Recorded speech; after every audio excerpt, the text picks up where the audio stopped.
wabarakatuh. Selamat pagi dan salam sejahtera buat kita semua.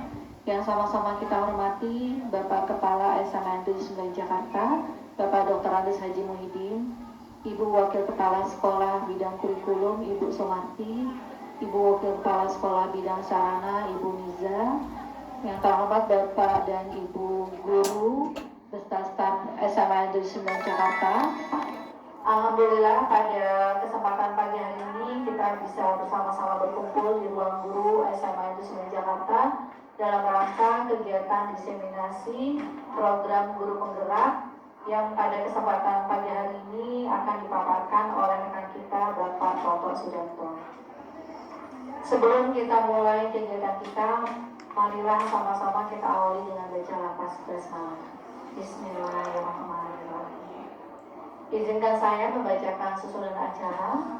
Yang pertama pembukaan, yang kedua menyanyikan lagu Indonesia Raya, yang ketiga pembacaan doa, yang keempat sambutan kepala sekolah, yang kelima diseminasi, dan yang keenam tanya jawab serta penutup.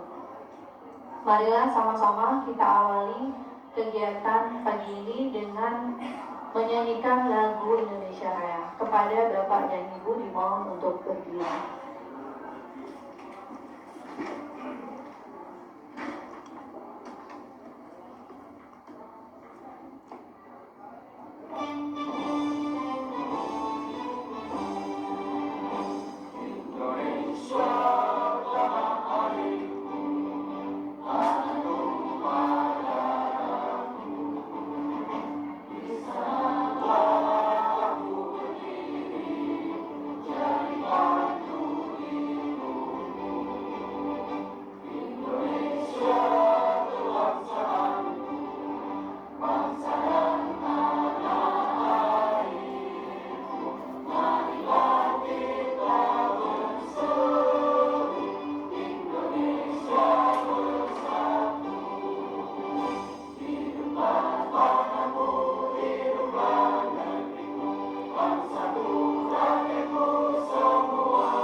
Silakan duduk kembali, terima kasih.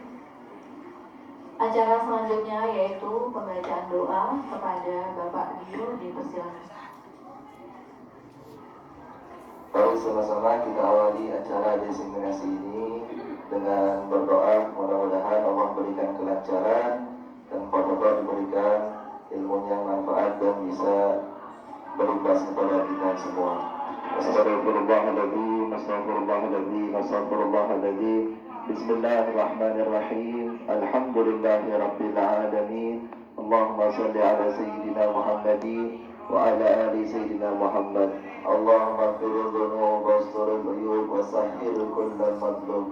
Allahumma ya muyassir la tu'asir, ya mujammil la tuhammil. Allahumma ya muyassir yassir, ya mudabbir dabbir, ya musahhil sahhil. Sahil alina kul asir bijahi basyirin nadhir. Allahumma la sahla illa ma ja'altahu sahla. Ya hayy ya qayyum birahmatika astaghithu wa min 'adabika sajiru aslih li sya'ni kullahu wa la takilni ila nafsi wa la ila ahadin min khalqika tarfata 'ain.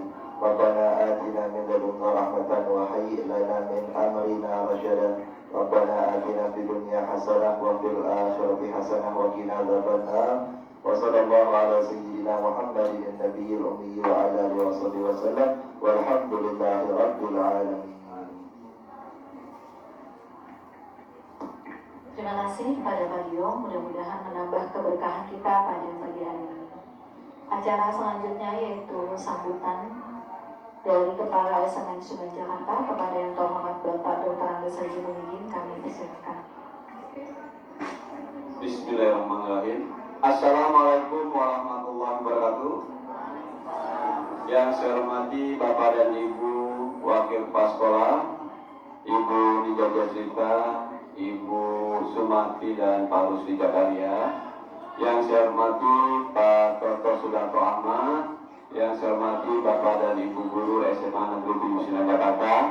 Marilah pertama-tama kita panjatkan puji syukur kepada Allah Subhanahu wa Ta'ala yang sudah memberikan kita berbagai macam nikmat sehat walafiat, taufik serta hidayahnya pada hari ini. Salawat dan salam kita aturkan kepada junjungan kita Nabi besar Muhammad sallallahu alaihi wasallam serta keluarga dan sahabatnya. Bapak dan Ibu yang saya hormati, alhamdulillah pada hari ini kita dapat menghadiri desiminasi peserta pendidikan guru penggerak atau PGD ya, yang diikuti yaitu oleh teman kita Pak Dr. Sudarto Ahmad. Bapak dan Ibu, kegiatan desiminasi ini yaitu dimaksudkan bagaimana calon guru penggerak yaitu Pak Dr. khususnya ini menyebarluaskan idenya, menyebarluaskan gagasannya, menyebarluaskan inovasi-inovasi yang dilakukannya dalam program guru penggerak untuk SMA 79. Mudah-mudahan dengan adanya desiminasi ini nanti kita guru juga mendapat wawasan mana program CGP yang dilakukan oleh Pak Toto, kemudian kebermanfaatannya kepada sekolah kita secara khusus. Nah, kemudian juga bisa saja nanti kepada Ibu di dalam program desiminasi ini terjadi diskusi, tukar pikiran dan sebagainya, sehingga nanti Pak Toto bisa membuat suatu program yang baik buat peningkatan mutu di SMA Negeri 79 Jakarta ya. Saya demikian kepada Ibu, terima kasih atas kehadirannya, terima kasih atas dukungannya kepada teman kita Pak Dr. Sudarto Ahmad, dan selamat Pak Dr. untuk melakukan kegiatan guru penggerak dan melakukan desiminasi pada hari ini. Demikian, terima kasih. Assalamualaikum warahmatullahi wabarakatuh. Terima kasih Bapak Kepala Sekolah atas sambutannya. Mari Bapak Ibu, kita akan memasuki acara inti pada kesempatan pagi hari ini, yaitu diseminasi modul 1.4 budaya positif yang akan disampaikan oleh calon guru penggerak kita, yaitu Bapak Toto Sudarto Ahmad. Kepada Bapak Toto dipersilakan. Baik, Bapak Ibu semuanya, Assalamualaikum warahmatullahi wabarakatuh. Selamat pagi, salam sejahtera buat kita semuanya. Yang saya hormati Kepala SMA Negeri 9 Jakarta, Bapak Dr. Andes Haji Muhyiddin. Yang saya hormati para wakil, Ibu Niza, Ibu Sumarti. Yang saya hormati Kepala Bagian Tata Usaha. Yang saya hormati Bapak Ibu guru semuanya yang hadir pada kesempatan kali ini. Puji syukur kepada Allah Subhanahu wa Ta'ala yang sudah memberikan limpahan anugerah kepada kita sekalian, sehingga pada kesempatan ini kita dapat melaksanakan aktivitas kita sehari-hari, khususnya pada kegiatan diseminasi budaya positif, di mana ini merupakan tugas daripada saya sebagai guru penggerak angkatan ke-10. Harapannya tentunya dengan kegiatan ini nantinya kita bisa bersama-sama untuk memajukan sekolah kita tercinta ini. Ya. Pada kesempatan ini saya di depan ini tidak menggurui Bapak Ibu. Saya di sini justru ingin menyerap ilmu dan pengetahuan saya ingin menimba pengalaman dari Bapak Ibu semuanya, karena saya yakin sekali Bapak Ibu semuanya yang ada di ruangan ini itu sudah banyak ilmu, pengetahuan, dan pengalaman yang Bapak Ibu dapatkan selama menjadi guru baik di sekolah ini maupun di sekolah lain. Di pertemuan ini kita akan membahas diseminasi untuk modul 1.4 yang merupakan salah satu materi dari guru penggerak Bapak Ibu. Di modul 1.4 ini membahas tentang budaya positif, di mana nanti di budaya positif ini kita bersama-sama sekali lagi Bapak Ibu untuk bisa mengimplementasikan dalam kehidupan sehari-hari kita di dalam pembelajaran, baik di lingkungan sekolah kita maupun di luar. Maka dari itu, mari kita bahas secara bersama-sama diseminasi modul 1.4 budaya positif. Lanjut. Untuk pertama kali dari kegiatan hari ini adalah saya ingin bermain dulu Bapak Ibu. Karena kalau belajar itu jangan terlalu serius Bapak Ibu, sehingga kalau kita selingi dengan permainan mungkin suasananya akan cair, kita akan lebih mudah untuk mengambil nilai hikmah dari pembelajaran permainan ini. Untuk itu saya minta 2 orang untuk mendemonstrasikan permainan ini Bapak Ibu. Iya Bu Mamun, boleh. 1. Kemudian yang kedua Ibu Yoke, ya. Bu Mamun dan Bu Yoke mohon ke depan untuk bermain.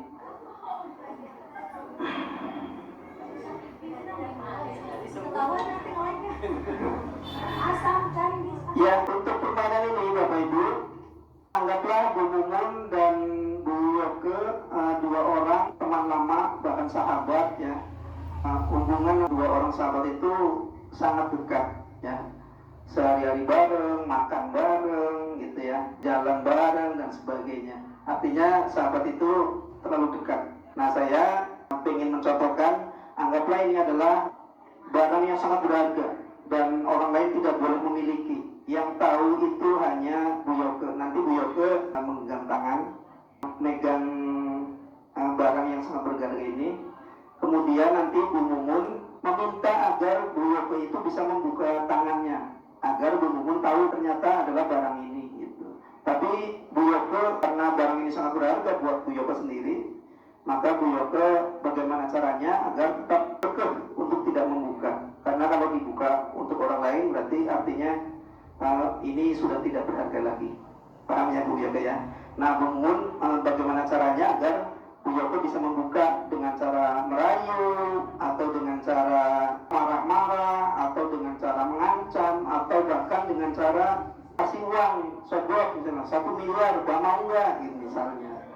Maka nanti Bu Yoke apakah kekeh atau membuka gitu ya. Nah, baik, kita mulai saja. Bu Yoke genggam barang itu.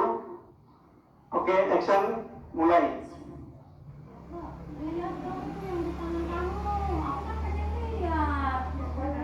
Aku mau lihat. Gimana itu apa? Mau dong. Aku lihat. Aku nggak mau kalau pakai sogok-sogok. Pokoknya kita kan udah berteman sudah lama. Kita harus saling terbuka dong. Dan seperti itu. Nggak bisa kalau yang ini penting banget sih buat aku. Ini kan kita udah bersahabat sudah lama, walaupun itu apa namanya itu penting, tapi aku ini pengen tahu itu apa gitu. Kalau yang ini ada lain sih ya. Ada ya. Mau nggak aku beliin bakso? Mau nggak aku beliin bakso? Mau tuh 2 ya? Boleh?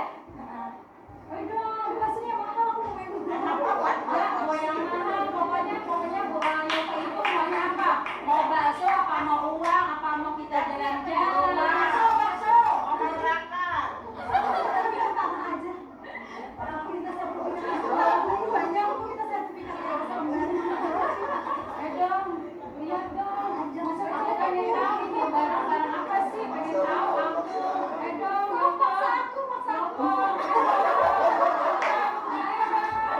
Oke, waktunya habis. Berarti Bu Yoke kekeh dengan pendiriannya, ya. Barang yang menurut Bu Yoke sangat berharga itu ternyata tidak dikasih tahu sama sahabatnya sendiri bahkan, apalagi hanya teman biasa gitu ya. Bapak Ibu, dari demonstrasi dua orang ini, saya ingin tanya nih ke Bapak Ibu semuanya, apa yang Bapak Ibu dapatkan dari pelajaran ini? Ada yang mau mencoba menyampaikan pendapat? Silakan. Silakan Pak Her. Ke depan biar enak. Nah. Pak Emik boleh. Oke, Ya, Kak. menurut saya sih tadi dengan ke peristiwa tadi ya, jadi ada sesuatu yang memang kekeh dengan pendiriannya. Kalau kita harus punya prinsip gitu, ada beberapa yang memang harus kita share, ada yang harus kita punya komitmen kita gitu. Untuk yang perannya Bu Muniro, ya yang saya bisa ambil itu adalah apa ya, jangan patah semangat, tetap merayu gitu. Walaupun memang belum ada hasilnya gitu, jadi tetap berusaha walaupun memang hasilnya belum terlihat. Dan untuk Bu Yoke ya itu, dia punya prinsip, punya ketegasan kalau itu nggak bisa saya share atau saya lakukan sesuai perintahan Bu Muniro. Itu aja sih, makasih. Terima kasih, kita kasih aplaus buat Pak Heri. Silakan kembali ke tempat. Terima kasih Bu Yoke, Bu Munira, Bapak Ibu semuanya. Dari hikmah tadi pastinya masing-masing Bapak Ibu punya persepsi yang berbeda. Tapi secara umum saya yakin sama, Bapak Ibu ya, bahwa ketika kita punya prinsip, maka kita harus menjaga prinsip itu.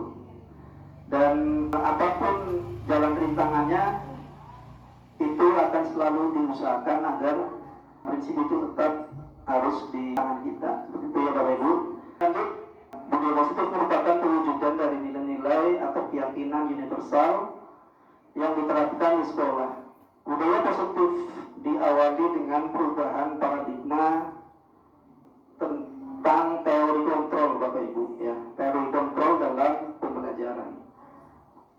Mungkin selama ini kita sebagai guru terkadang merasa memiliki kewajiban mengontrol perilaku siswa agar mereka itu memiliki perilaku yang sesuai dengan yang kita inginkan. Mungkin sebagian besar guru akan memiliki paradigma seperti itu. Maka kalau misalnya keinginan kita agar siswa itu mengikuti kita saja, maka nanti perwujudannya ada dua. Yang pertama, guru sering memberikan hukuman kepada siswa ya, ketika melakukan kesalahan, atau yang kedua adalah guru memberikan imbalan jika murid melakukan perbuatan yang baik. Nah, menurut Bapak Ibu, dari kedua ini yang lebih baik itu yang mana? Nomor dua ya Bapak Ibu. Ada yang lain jawabannya? Atau kedua-duanya bagus? Atau salah satu aja? Atau dua-duanya jelek? Nomor satu, ketika dibutuhkan. Ya, mungkin secara umum guru itu akan melakukan hal yang sama. Ketika siswa melakukan kesalahan, maka kita menghukum. Ketika siswa melakukan perbuatan yang baik, maka kita memberikan imbalan atau hadiah. Nah, sebenarnya keduanya ini sama ternyata Bapak Ibu. Bapak Ibu bisa melihat bahwa antara penghargaan dan hukuman itu kedua-duanya ternyata suatu hal yang salah kalau menurut teorinya si Cohen ini. Kenapa Cohen itu mengatakan bahwa penghargaan itu tidak baik? Ya, misalkan kita punya murid, kemudian dia tolong lakukan ini, kemudian ternyata bisa melakukan. Kalau kamu bisa melakukan yang kedua lebih bagus lagi, akan saya kasih hadiah misalnya. Kemudian kita kasih hadiah, ternyata ketika guru memberikan hadiah kepada murid yang melakukan sesuatu karena mampu melakukannya, ternyata dari teorinya Cohen itu tidak baik Bapak Ibu. Kenapa bisa terjadi begitu? Karena ini berdasarkan penelitiannya dari KON. Ya, Bapak Ibu, sebenarnya banyak poin-poin yang dikemukakan oleh KON untuk menyatakan bahwa penghargaan itu nggak baik, ya. Tapi di sini saya akan memberikan kurang lebih 4 poin aja. Yang pertama, kenapa penghargaan itu tidak baik untuk murid? Kenapa hadiah itu tidak baik untuk murid? Karena satu, penghargaan itu merupakan pengaruh jangka pendek dan jangka panjang. Penghargaan efektif jika kita menginginkan seorang melakukan sesuatu yang kita inginkan dalam jangka waktu yang pendek. Ketika nanti diberikan penghargaan lagi, hadiah lagi, maka itu nanti akan berlanjut terus. Sehingga akhirnya apa?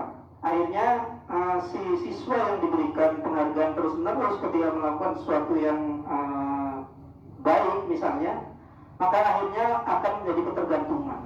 Nah, ketergantungan ini menurut KON itu tidak baik, Bapak Ibu. Ya.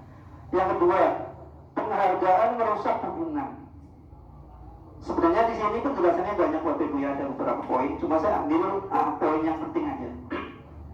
Ketika seorang diberi penghargaan atau pujian di depan orang banyak, ya Bapak Ibu, maka yang lain akan merasa iri. Dan sebagian dari mereka bisa jadi tidak akan menyukai orang yang diberikan penghargaan tersebut. Nah, itu salah satu dampak dari ketika kita memberikan penghargaan di depan kelas misalnya, memberikan coklat di depan kelas misalnya, itu ternyata tidak baik menurut KON, teorinya KON, ya Bapak Ibu. Lanjut, kemudian yang ketiga, penghargaan menurut KON itu akan mematikan kreativitas, Bapak Ibu, ya. Penelitian menunjukkan bahwa pekerjaan seni atau sebuah penulisan cerita menjadi kurang kreatif bila dijanjikan sebuah hadiah atau penghargaan. Itu salah satu dampak dari penghargaan. Ketika misalnya seorang guru memberikan penghargaan berupa hadiah kepada siswa. Kemudian yang keempat, penghargaan itu menghukum. Jika suatu penghargaan diharapkan oleh siswa yang selalu diberikan penghargaan secara terus-menerus, namun sewaktu-waktu nanti tidak mendapatkannya, maka si siswa tersebut akan merasa terhukum. Gambaran seperti ini, Bapak Ibu. Saya tiap melakukan yang baik dikasih coklat, kemudian melakukan yang baik lagi dikasih coklat, tiap minggu itu dikasih coklat kalau saya melakukan yang baik. Ternyata suatu waktu kemudian dia tidak mendapatkan, tapi ternyata yang mendapatkan itu orang lain. Maka ternyata secara psikologis siswa tersebut akan terhukum, akan terbebani, Bapak Ibu. Teorinya KON sendiri menyatakan bahwa pembelajaran itulah yang sebenarnya adalah penghargaan yang sesungguhnya. Ternyata ada 5 kebutuhan manusia yang perlu kita tahu bersama-sama, Bapak Ibu. Yang pertama adalah bertahan hidup, ya, atau survive. Yang kedua, kasih sayang dan rasa diterima di lingkungannya atau di kelompoknya. Kemudian yang ketiga, kebutuhan dasar manusia adalah kebebasan atau freedom, ya, yaitu kebutuhan pilihan. Saya mau memilih A atau B, dia bebas memilih. Itu artinya bahwa karena saya memiliki kebebasan dasar. Kemudian yang keempat, kesenangan, yaitu kebutuhan pemenuhan hati dan pikiran kita. Kalau misalnya apa yang kita lakukan kemudian sesuai dengan hati dan pikiran kita, berarti kita merasa senang. Nah, itu kesenangan itu merupakan salah satu kebutuhan dasar manusia, Bapak Ibu. Kemudian yang kelima adalah penguasaan. Apa itu penguasaan? Yaitu kebutuhan kemampuan. Kalau misalnya kita mampu melakukan suatu, kemudian kita meraih, maka kita menganggap bahwa diri kita itu mampu, dan setinggi-tingginya bahkan itu nanti hasrat ingin menjadi penguasa dan sebagainya, itu karena ini merupakan kebutuhan dasar manusia, Bapak Ibu, ya. Lanjut. Nah, kemudian di sini ada contoh, ya Bapak Ibu. Contoh ini nanti akan mencerminkan apakah dari 5 kebutuhan dasar tadi termasuk contoh yang mana nih nomor 1. Apa saja tadi, Bapak Ibu? Survive, sayang. Kebutuhan yang lainnya 3, kebebasan. Yang keempat, kesenangan. Yang kelima, penguasaan. Ya. Nah dari 5 itu, contoh nomor 1 itu termasuk contoh yang mana nih Bapak Ibu? Ya. Doni di kelas gelisah. Kenapa dicontohkan seperti itu Bapak Ibu? Karena kita ingin mengimplementasikan kebutuhan dasar manusia itu kepada semua siswa. Jadi ketika siswa itu bermasalah, maka akar masalahnya kita sebagai guru harus tahu Bapak Ibu. Ini si Doni ini males banget sih, kenapa? Nah kita harus tahu Bapak Ibu. Ya. Pada itu kalau kita contohkan pada kasus yang pertama, Doni di kelas gelisah, marah-marah ke teman sebangkunya, mengganggu konsentrasi kelas. Akhirnya kelas jadi berisik dan gaduh. Karena membuat gaduh kelas, maka akhirnya ditanya oleh gurunya. Di dalam kelas dia tidak mengaku apa penyebabnya. Ketika gurunya bertanya, kamu kenapa sih berisik terus? Di dalam kelas sudah mengaku. Kenapa kira-kira Bapak Ibu? Karena malu sama teman-temannya. Ya. Nah, tapi ketika ditelusuri, dipanggil ke ruangan, kemudian ditelusuri, ditanya, diinterogasi, akhirnya si Doni ini mengaku. Ya. Ditelusuri dengan metode segitiga restitusi. Nah, kita nanti belajar bersama-sama Bapak Ibu apa itu segitiga restitusi. Ya. Setelah ditelusuri dengan menggunakan metode segitiga restitusi, akhirnya Doni mengaku karena lapar setiap hari karena orang tuanya tidak membawakan bekal makanan, sehingga di sekolah itu dia mungkin karena lapar akhirnya marah-marah, kemudian mengganggu temannya di sekitarnya, termasuk tidur. Nah, siswa yang seperti ini kan kadang kita menganggap bahwa siswa ini adalah siswa bermasalah Bapak Ibu. Kenapa? Karena kita belum tahu apa masalahnya. Tapi ternyata nanti kalau kita belajar restitusi secara bersama-sama, ternyata itu bukan hal yang perlu disalahkan Bapak Ibu. Ya. Karena nanti pada akhirnya si Doni ini ketika kita telusuri dengan metode segitiga restitusi, ternyata itu bukan merupakan kesalahan, tapi harus dianggap sebagai hal yang digunakan sebagai untuk mencari solusi. Ya Bapak Ibu. Nah ternyata kasusnya Doni ini karena dia tidak terpenuhi salah satu kebutuhan hidupnya, yaitu makan. Itu merupakan bagian dari kebutuhan hidup, itu ya Bapak Ibu. Sehingga dengan tidak terpenuhinya kebutuhan hidup seseorang, siswa misalnya, maka itu akan menjadi sebuah masalah. Nah maka dari itu ketika kita menemukan siswa yang kita anggap bermasalah, maka kita sebagai guru pastinya sudah mengetahui hal ini, harus kita telusuri apa akan penyebabnya seperti itu. Kenapa? Karena ini pasti berawal dari 5 kebutuhan dasar manusia yang salah satunya tidak terpenuhi, sehingga dia akan menjadi bermasalah.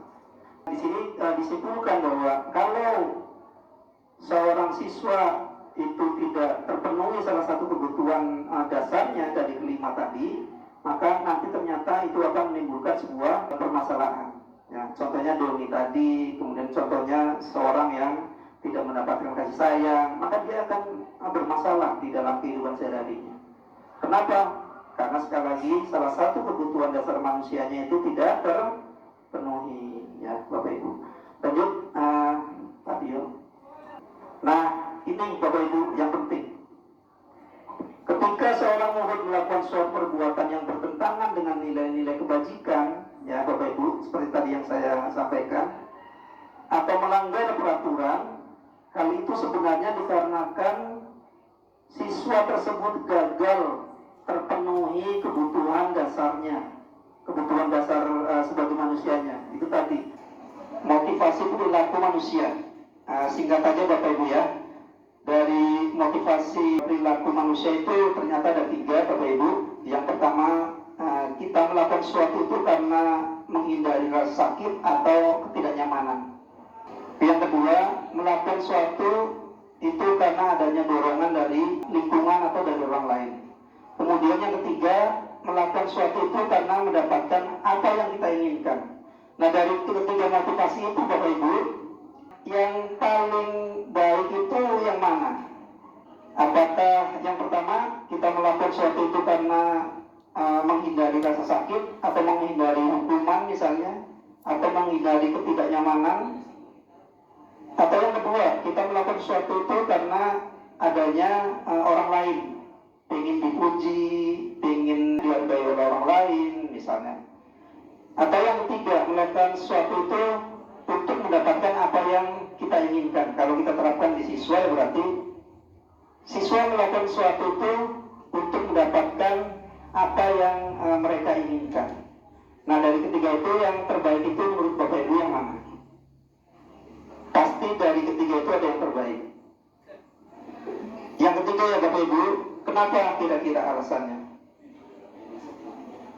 Berasal dari kesadaran diri sendiri.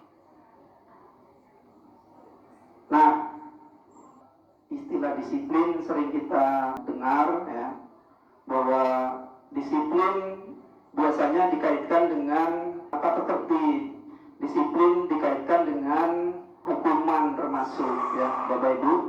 Nah, dari disiplin itu menurut Ki Hajar Dewantara bahwa beliau menyatakan untuk mencapai kemerdekaan pendidikan maka harus menciptakan murid yang merdeka.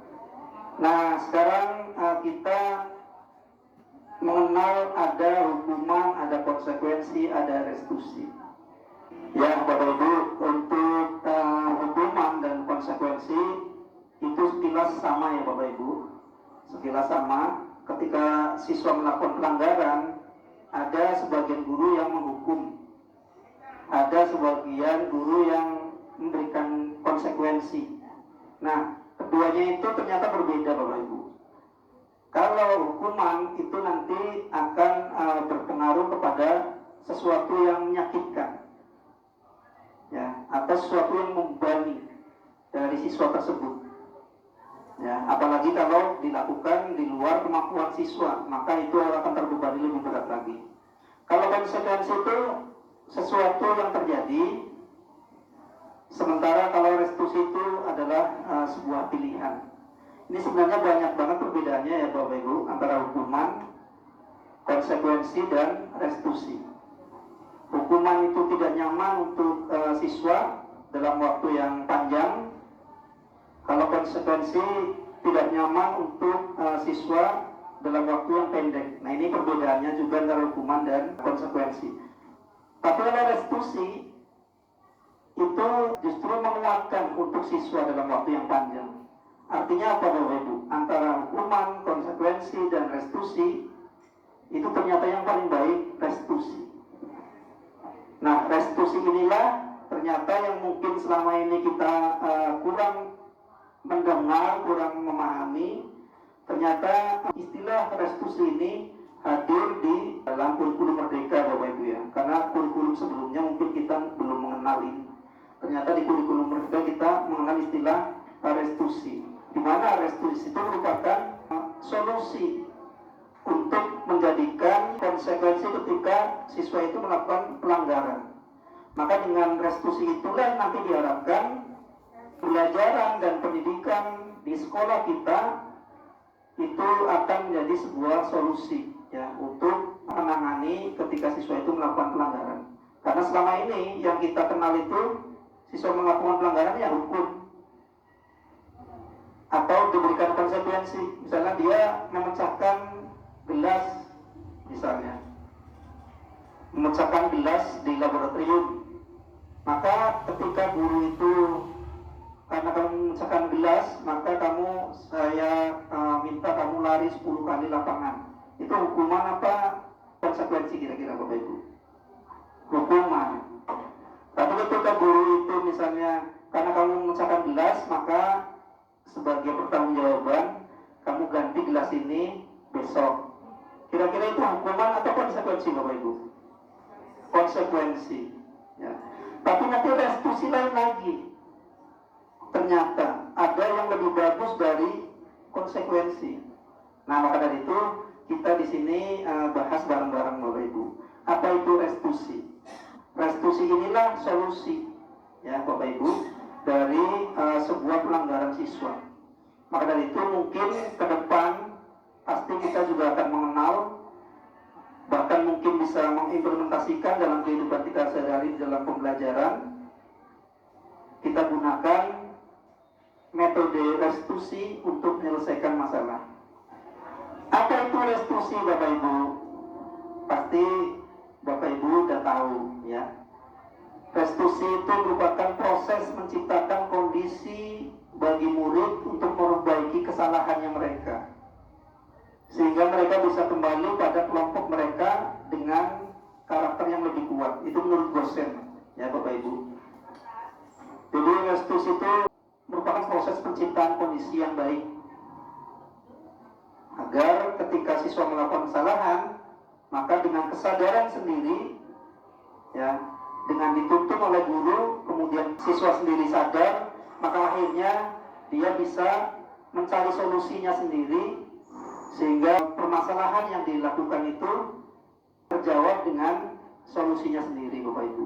Lanjut, itulah gambaran restitusi. Nah, apa ciri-cirinya, Bapak Ibu? Ciri-ciri restitusi ternyata banyak. Dari ciri-ciri ini mungkin kita harus memahami bahwa ternyata restitusi itu merupakan solusi ketika kita menangani siswa yang melakukan pelanggaran, Bapak Ibu ya. Yang pertama, restitusi bukan untuk menebus kesalahan, tapi untuk belajar dari kesalahan. Kemudian yang kedua, restitusi memperbaiki hubungan. Yang ketiga, restitusi adalah tawaran, bukan paksaan. Keempat, restitusi menuntut untuk melihat ke dalam diri siswa sendiri, itu maksudnya. Yang kelima, restitusi mencari kebutuhan dasar yang mendasari tindakan. Yang keenam, restitusi fokus pada karakter, bukan tindakan. Yang ketujuh, restitusi menguatkan, bukan melemahkan. 8, restitusi fokus pada solusi, bukan fokus pada masalah. Dan yang kesembilan, restitusi mengembalikan murid yang berbuat salah pada kelompoknya. Nah, itulah banyak keunggulan restitusi dibandingkan dengan hukuman dan konsekuensi. Lanjut, Pak Dio. Nah, akhirnya kita masuk kepada posisi kontrol dari guru ya. Apakah guru punya kontrol ketika melihat atau menemukan siswa yang melakukan pelanggaran? Punya, Bapak Ibu ya. Bahkan kita dominan. Ketika siswa melakukan pelanggaran, misalnya, kontrol apa kita untuk menyelesaikan masalah pelanggaran tersebut? Apakah dengan menghukum?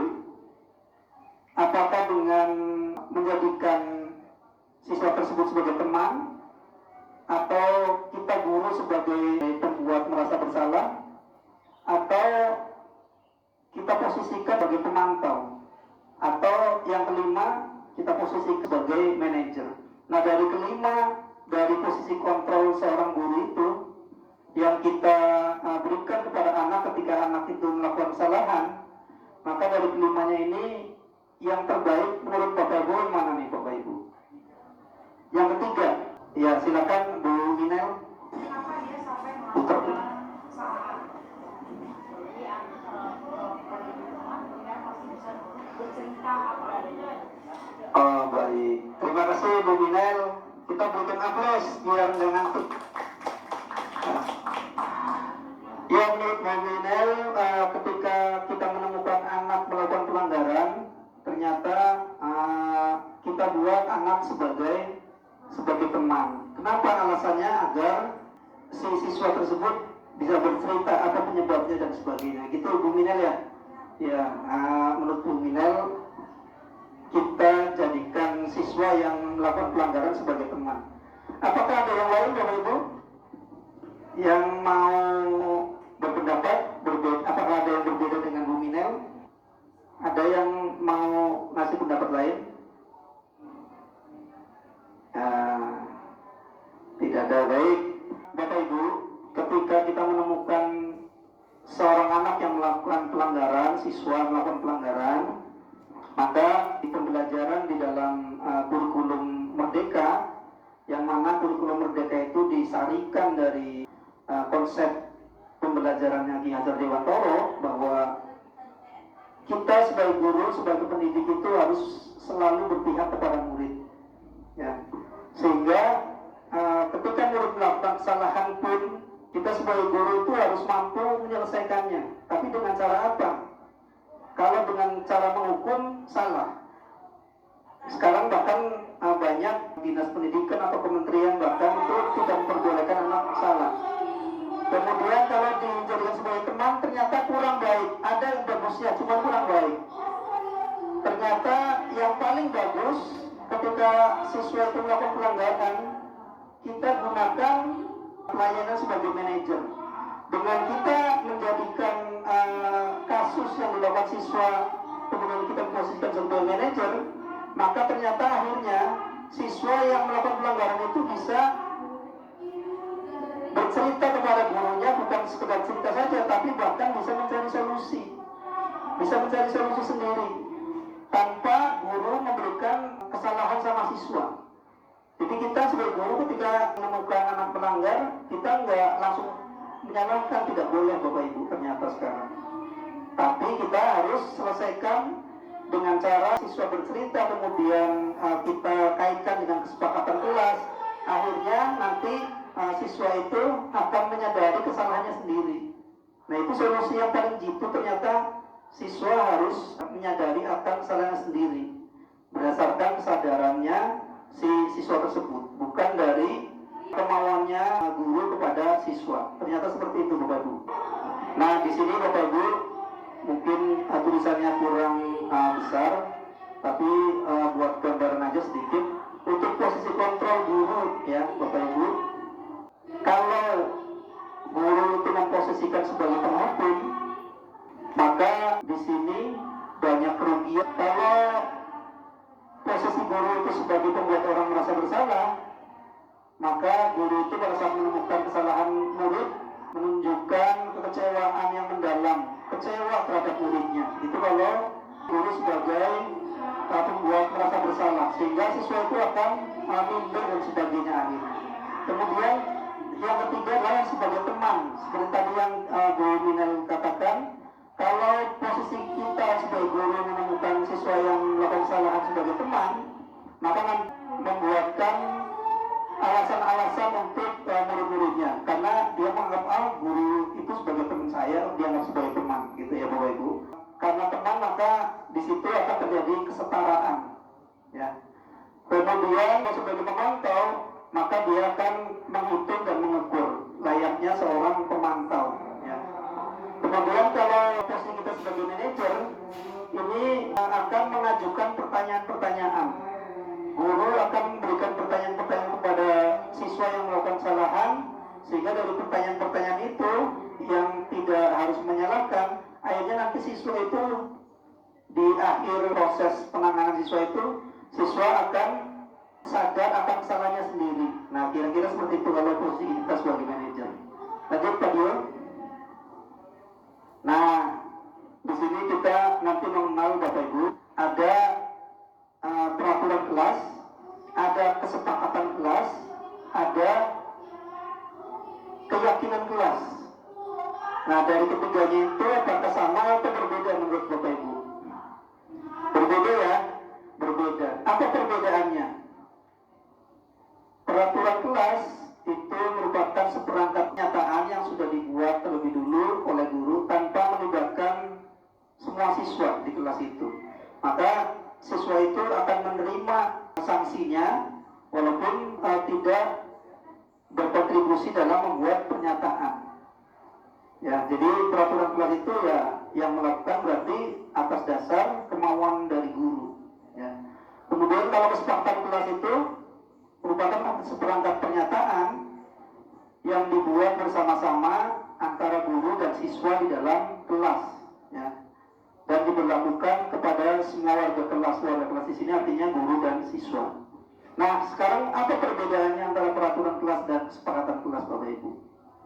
Kalau peraturan kelas itu biasanya terbit tanpa persetujuan dari siswa, ya, yang harus melaksanakan.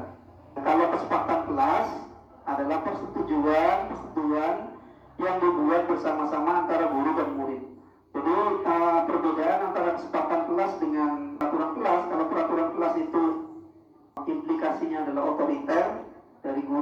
diterapkan ke murid. Tapi kalau kesepakatan kelas, peraturan itu dibikin bersama-sama, gitu ya Bapak Ibu.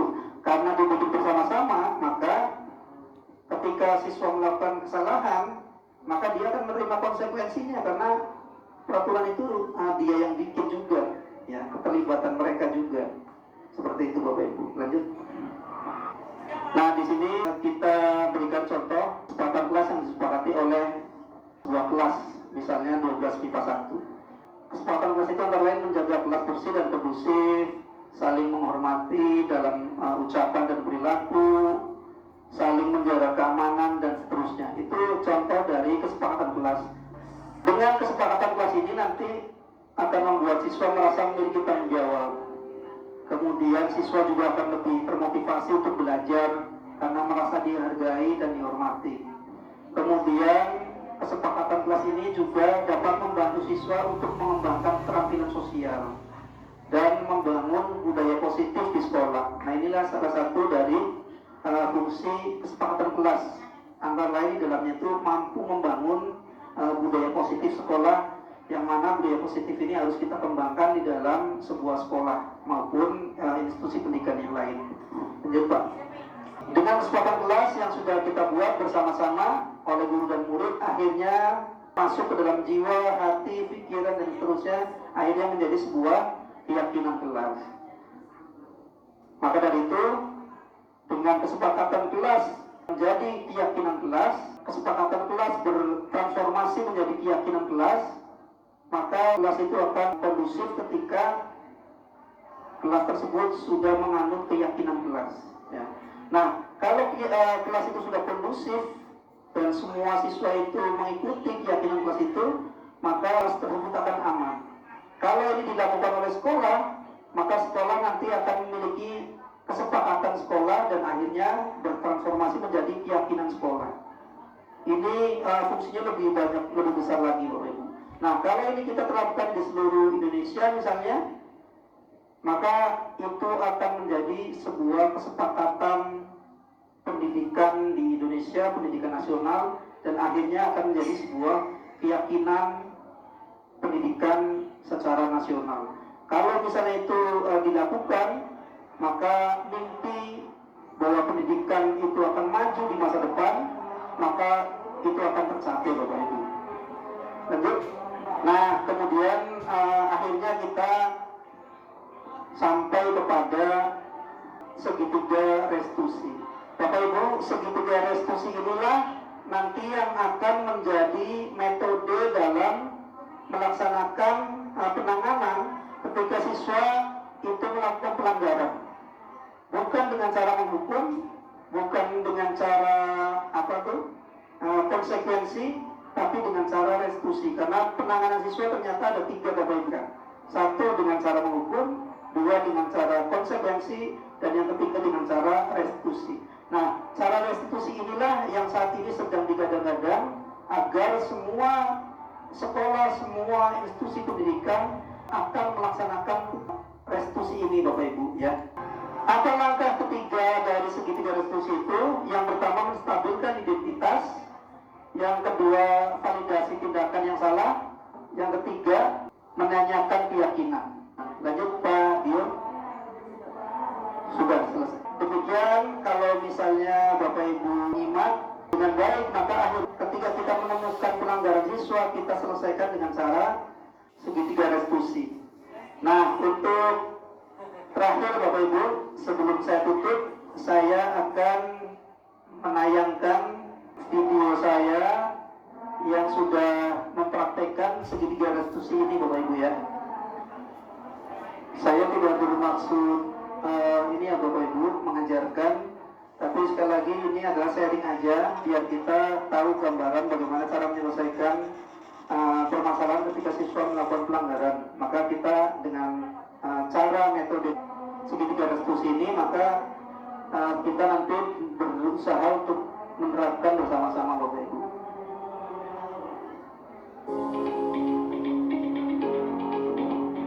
Assalamualaikum warahmatullahi wabarakatuh. Salam sejahtera buat kita semuanya. Pada video kali ini kita akan membahas penerapan dari segitiga restitusi yang merupakan solusi untuk menyelesaikan permasalahan yang ada di dalam dunia pendidikan, khususnya bagi murid-murid di sekolah.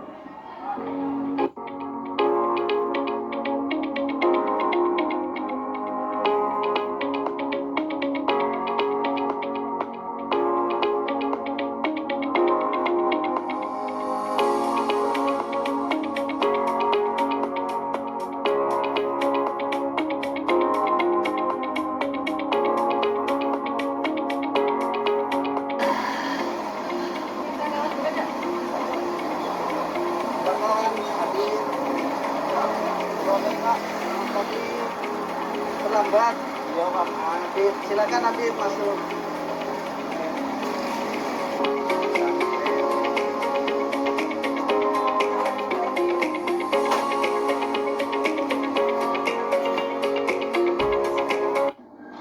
Silakan masuk.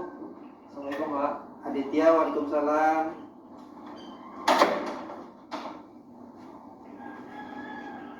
Silakan duduk Adit. Gimana kabarnya, Dit? Alhamdulillah ini baik, Pak. Ya, ini berkaitan dengan tadi nih, Dit. Kamu kan terlambat. Saya ingin tahu nih, coba ceritain kenapa kamu bisa terlambat. Ya, jadi gini Pak. Sebenarnya saya itu semalam ada tugas presentasi untuk besok kimia. Tapi karena saya menunda pengerjaan tersebut, jadinya saya malam-malam itu langsung saya selesaikan juga, dan saya itu baru selesai di jam 12 malam, yang dimana jam tidur saya jadi terganggu. Jadinya untuk keesokan harinya, mungkin karena saya masih lelah itu, jadi saya bangun kesiangan, dan akhirnya saya juga jadi terlambat Pak ke sekolah. Oh gitu. Ya, kamu nggak salah, Dit. Karena kamu nggak sendirian, kadang juga teman kamu ya ada terlambat juga. Siapa aja bisa terlambat kok, termasuk saya, gitu ya. Lalu menurut kamu itu apa sih yang salah dari sebuah keterlambatan itu, dan dampaknya itu apa aja menurut yang Adit ketahui? Ya, kalau menurut saya keterlambatan itu merupakan bentuk melalaikan tanggung jawab dan juga sebenarnya disiplin Pak.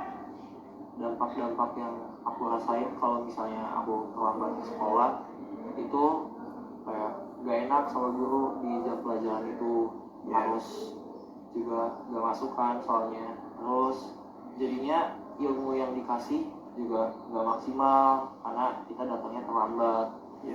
Aku pun juga gak enakan sama teman. Kamu terlambat juga menurut saya sih kamu punya alasan, gitu ya. Terus kira-kira apa sih solusinya agar Adit itu ke depan nggak terlambat lagi? Kalau saya mungkin saya akan lebih berusaha untuk membuat skala prioritas, sehingga saya tahu tugas mana aja yang harus segera saya selesaikan, sehingga itu tidak menumpuk dan akan menjadi beban waktu pada akhirnya.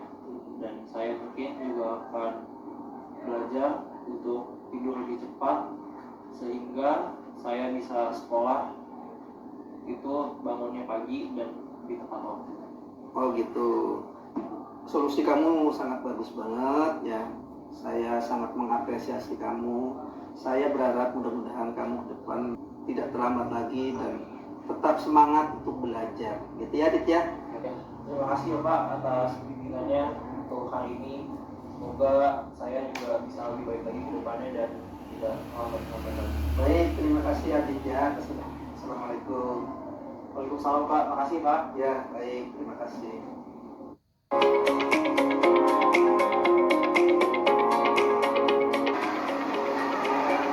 Mana? Oh, ini selesai. Mana Elda? Pak, Elda belum ngerjain tugas. Kenapa? Kemarin izin, kemudian nggak tahu informasinya ngerjain tugas. Oh gitu. Baik, kalau begitu Kita lanjutkan dulu ya materinya. Silakan Elda. Waalaikumsalam warahmatullahi wabarakatuh. Gimana kabarnya Elda? Elda, saya kan tadi masuk kelas, kemudian Elda belum mengerjakan tugas. Coba ceritakan. Sebelumnya saya minta maaf Pak, soalnya kemarin itu kan saya nggak masuk Pak, saya izin karena keluarga saya hajatan. Itu bapak saya nyuruh saya ikut, jadi saya nggak masuk. Di situ saya tuh sampai malam banget, jadi nggak sempat buat ngerjain Pak. Ya, sebenarnya kamu nggak salah. Karena apalagi ada alasan ada saudara yang hajatan. Dan kamu nggak sendirian kok nggak ngerjain tugas. Ada sih beberapa teman yang ada ngerjain tugas. Menurut kamu nih, Elda, apa sih yang salah dari seorang siswa misalnya nggak mengerjakan tugas? Menurut saya salah karena kalau misalnya kita nggak ngerjain tugas kan nanti nilai saya nggak ada. Terus yang kedua catatan saya juga pasti kurang. Gitu, Pak. Ternyata nggak mengerjakan tugas banyak ruginya ya. Makanya untuk ke depan sih saya berharap supaya semua siswa saya itu bisa ngerjain tugas dengan baik gitu ya. Terus menurut Elda kira-kira solusi apa nih agar Elda untuk ke depan itu bisa selalu konsisten mengerjakan tugas? Saya sendiri kan saya jarang lihat HP kalau misalnya lagi buka. Tapi kemarin tuh sampai malam. Harusnya saya buka HP terus lihat WA karena biasanya Bunda ngirim tugas tuh di WA.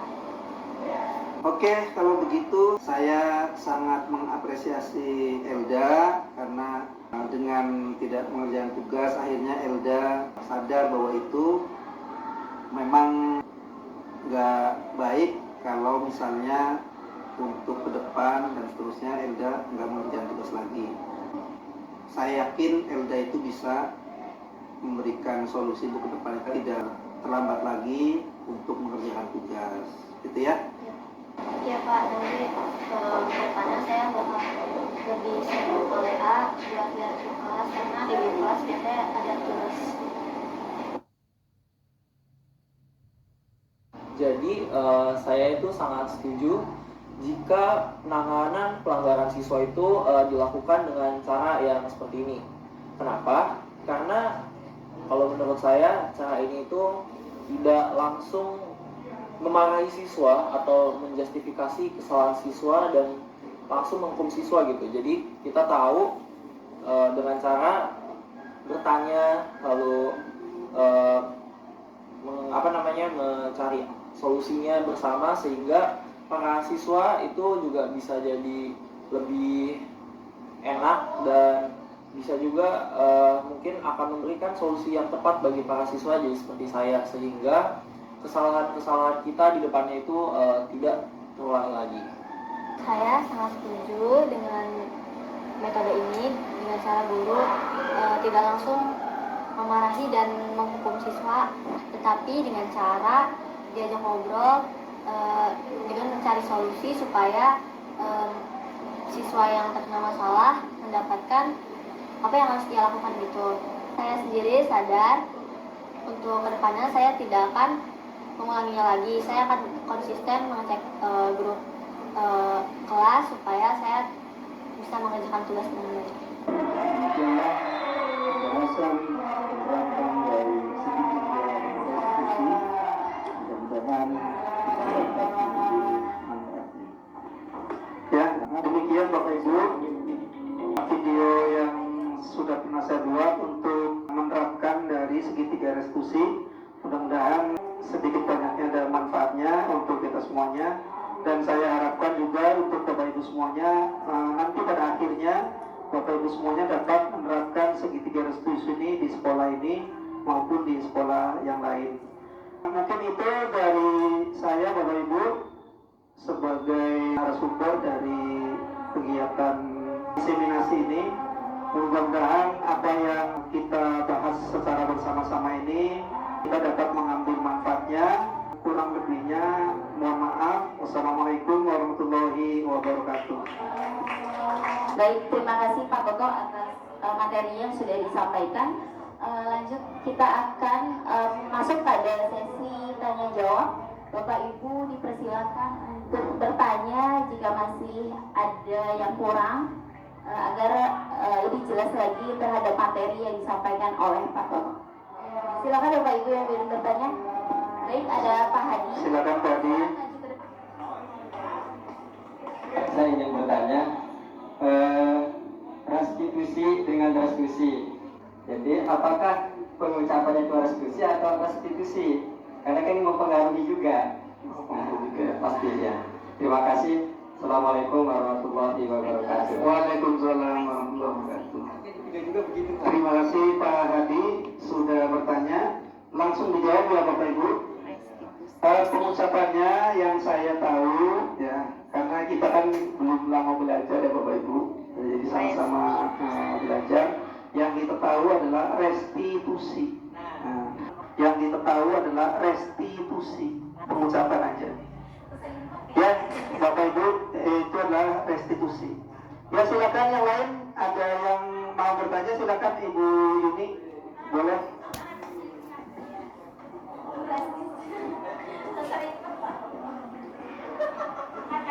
Lapar lagi.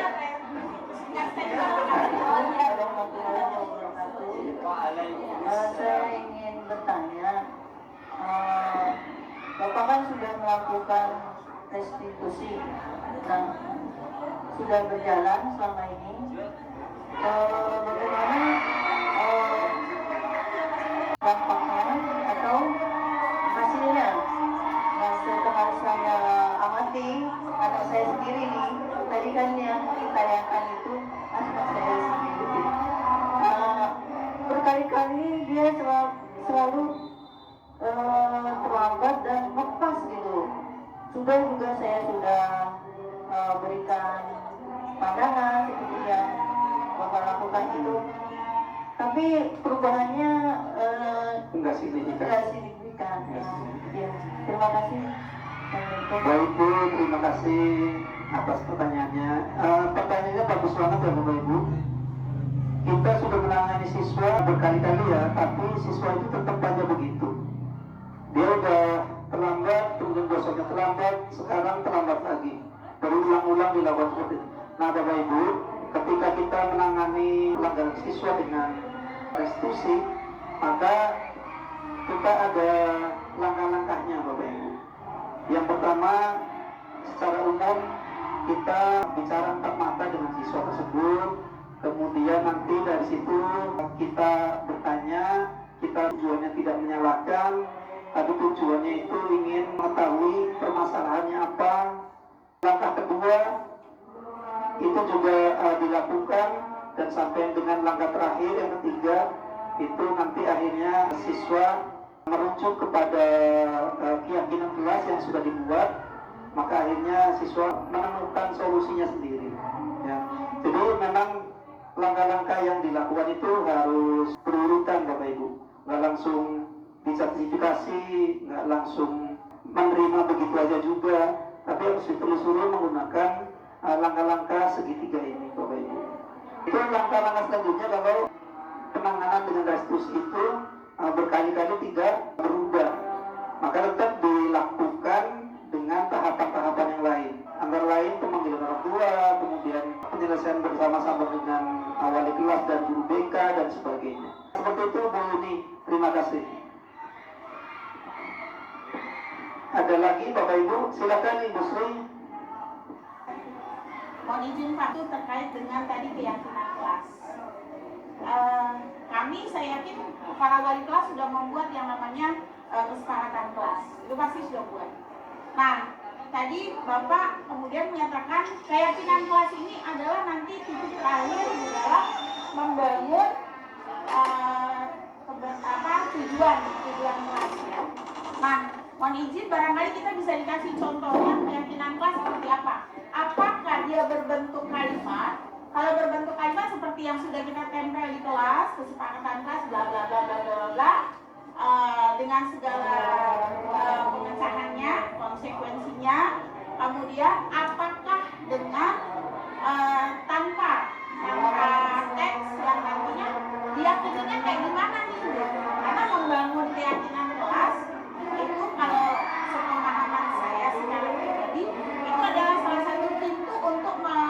untuk berangkat menuju kepada budaya disiplin kelas. Itu sih. Terima kasih. Ya. Assalamualaikum warahmatullahi wabarakatuh. Waalaikumsalam. Terima kasih Bu Sri, pertanyaan yang luar biasa, dan kita tahu bersama-sama Bapak Ibu bahwa pembelajaran kurikulum merdeka mungkin belum lama ya. Jadi kita masih belajar bersama-sama. Kita berkaitan dengan keyakinan kelas.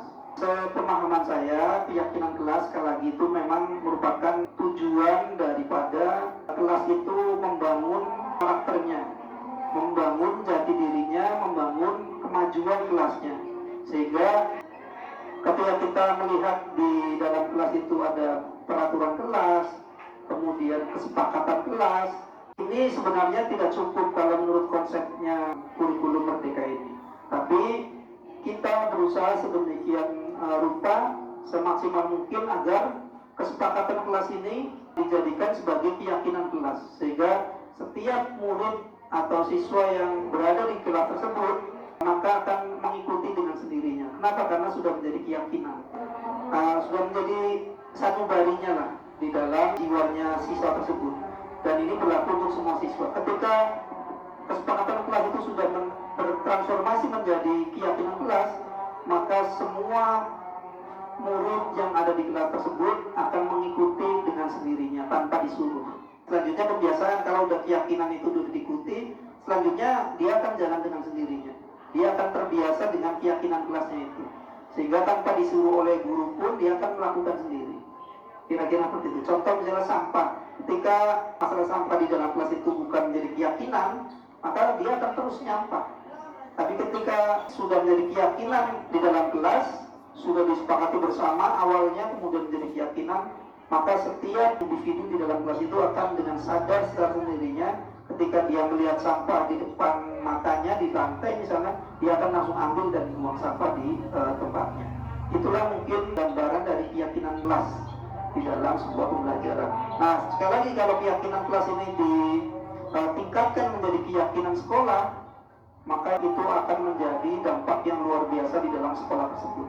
Ketika keyakinan sekolah sudah disebarkan ke semua sekolah di negara ini, maka keyakinan sekolah itu akan berubah menjadi keyakinan pendidikan nasional. Nah, itu kurang lebih gambaran daripada gaya positif yang kita berusaha bangun di dalam sebuah sekolah maupun di komunitas pembelajaran yang lain.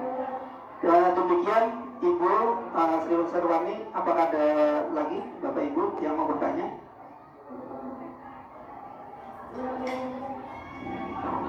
Cukup, saya cukupkan sekian. Sekarang saya kembalikan ke pembawa acara, Pak Rahim. Baik, terima kasih Bapak Ibu semua yang sudah bertanya, dan terima kasih juga kepada Pak Toto yang sudah memberikan diseminasi tentang budaya positif. Alhamdulillah kita sudah di penghujung acara. Marilah kita sama-sama menutup kegiatan diseminasi budaya positif guru penggerak angkatan ke-10. Semoga apa yang disampaikan oleh Pak Toto bisa bermanfaat untuk kita semua dan bisa kita terapkan dalam pembelajaran di sekolah. Akhir kata, marilah kita tutup dengan membaca lafaz hamdalah. Alhamdulillahirabbil alamin. Terima kasih, kurang lebihnya mohon maaf. Wassalamualaikum warahmatullahi wabarakatuh.